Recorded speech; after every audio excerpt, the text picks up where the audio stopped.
Hello friends, my name is Jennifer Ali and I handle my channel by name of BioWali. I am NMMS qualified and I got 55 rank in NMMS exam. I got 100 out of 100 in mathematics in my 10th class exam. I have PCMB subject. तो आज हम इस video के अंदर female reproductive organs के ऊपर या systems के ऊपर डिस्कस करेंगे। तो फीमेल रिप्रोडक्टिव सिस्टम को हम बेसिकली मादा जननतंत्र हिंदी में कहते हैं और ये एक ह्यूमन बींग का है।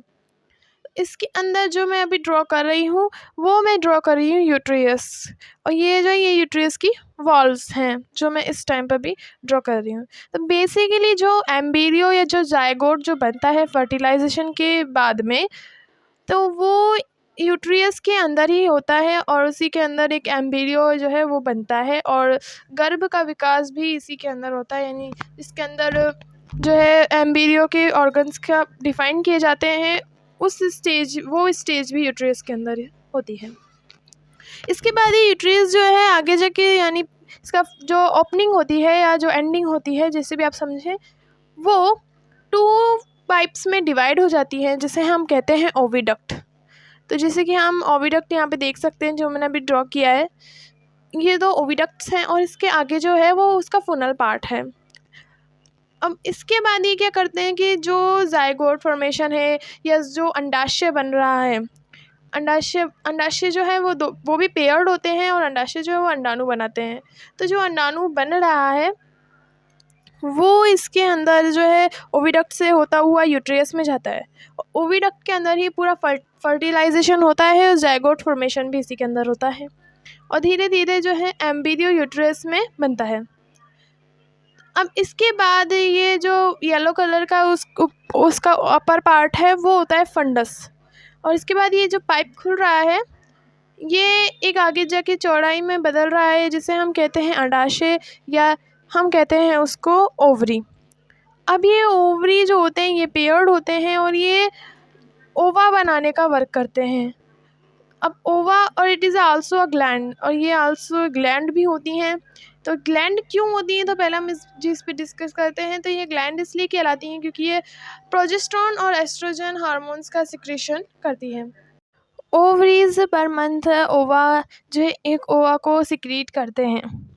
तो इसके अंदर जो है यूट्रियस बहुत सी वॉल्स से जो है ढका रहता है। और अब हम ओवरी के बारे में हम जान चुके हैं, तो अब हम देखते हैं कि फर्टिलाइजेशन क्या होता है। तो जो है ये ओविडक्ट होती है, इसके एक पार्ट में ओवा और स्पर्म्स जो हैं वो संलयन हो जाता है उनके मध्य, और उसके बाद ओवरी जो है वो जायगोट में परिवर्तित हो जाते हैं। और जायगोट जो होता है इसके अंदर जो 2 सेल्स होती हैं और जैसे जैसे हर वीक के अंदर ये सेल्स जो हैं ये एक डबल होती जाती हैं। तो ओवरीज जो हैं ओवा को सिक्रीट करते हैं, पर मंथ एक ओवा सिक्रीट होता है और ओविडक्ट से होता हुआ जो ओवा है वो यूट्रियस में जाता है और एम्ब्रियो जो है वो यूट्रियस में ही बनता है। और ह्यूमन बींग्स जो होते हैं उसके अंदर फर्टिलाइजेशन जो है इंटरनल होता है, और जैसे मेंढक और ये सब पक्षी जो होते हैं इनके अंदर ये फर्टिलाइजेशन जो है वो इंटरनल ना हो के एक्सटर्नल फर्टिलाइजेशन होता है। अब एक्सटर्नल फर्टिलाइजेशन और इंटरनल फर्टिलाइजेशन क्या होता है, तो इंटरनल फर्टिलाइजेशन वो होता है जब जायगोट फॉर्मेशन और एम्ब्रियो जो है उसका विकास जो है मादा शरीर के अंदर हो, यानी फीमेल के अंदर होना चाहिए। और जो एक्सटर्नल फर्टिलाइजेशन होता है उसके अंदर जायगोट फॉर्मेशन जो है वो मादा शरीर के बाहर होता है। तो इसमें फंडस जो होते हैं उसका कोई वर्क नहीं होता, ये सिर्फ़ और सिर्फ इसको यूट्रियस को प्रोटेक्ट करने का वर्क करते हैं। तो इसके चारों ओर जो येलो कलर का पार्ट है ये यूट्रियस को जो है प्रोटेक्ट करके रखता है। और इसके अंदर जो है 2 जैसे जायगोट और फॉर्मेशन हो चुका, तो उसके बाद एम्ब्रियो जो है उसके ऑर्गन्स डिफाइंड हो पाते हैं यूट्रियस के अंदर। यूट्रियस नहीं होगा तो फिर जो एम्ब्रियो है उसका विकास भी नहीं हो सकता और उसके ऑर्गन्स जो हैं वो भी डिफाइंड नहीं हो सकते।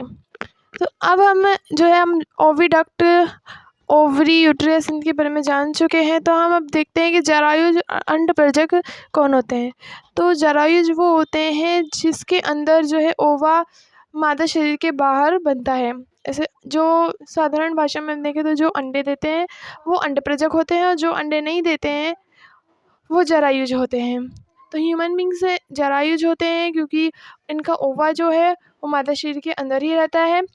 और जैसे मुर्गी, कबूतर, ये जो पक्षी होते हैं इनका ओवा मादा शरीर से बाहर होता है, तो ये जो है अंडपरजक कहलाते हैं। अगर आपको ये वीडियो पसंद आता है तो मेरी वीडियो को लाइक, सब्सक्राइब एंड ज़्यादा से ज़्यादा शेयर करना। और आपको ये वीडियो कैसा लगा ये मुझे कमेंट करके भी बताना। तो हमने देख लिया कि हम इसके ऑर्गन्स के बारे में जान चुके और जरायुज अंडपरजक को देख चुके। तो अब हम देखते हैं कि सेक्सुअल और असेक्सुअल रिप्रोडक्शन क्या होता है। तो जब किसी रिप्रोडक्शन के अंदर फीमेल और मेल दोनों पार्ट लेते हैं तो उसे सेक्सुअल रिप्रोडक्शन कहते हैं।